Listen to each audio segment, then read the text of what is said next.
Welcome back. Over the next few weeks, we'd like to offer you another way, I'm not saying the only way, another way to see the cross. That word and that concept, of course, it became the Christian logo, but it also became rather problematic because it was understood in what I call a transactional way, not usually a transformational way. Some express it as the penal substitutionary atonement theory. I always say even the phrase is garbled in the mouth because I think the concept just garbles up the mind, as if Jesus had to pay a price to get God to love us. My own Franciscan tradition never felt that could possibly be true.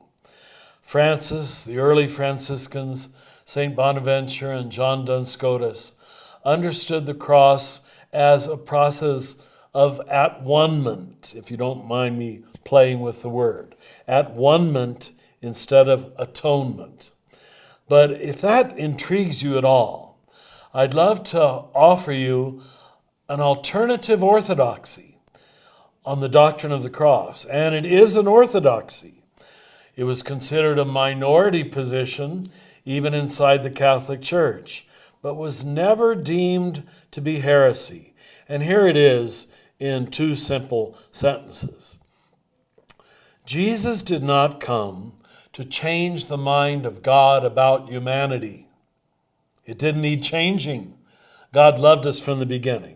Well, I'm making up more than two sentences. But anyway, here's the second sentence. Jesus came to change the mind of humanity, our mind, about God. So it's not a heavenly transaction in which Jesus is paying off God the Father, as was often thought. But it's almost an aesthetic, moral, dramatic, symbolic, use whichever word makes sense to you, way of switching our understanding of God. That God, as visualized on the cross, is outpouring love. God is infinite, naked, vulnerable love.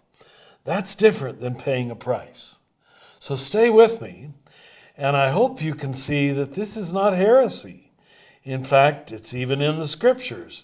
But most of us weren't trained to look for those scriptures. So if you'll allow us, we'd love to guide you along that path. Thank you for your trust.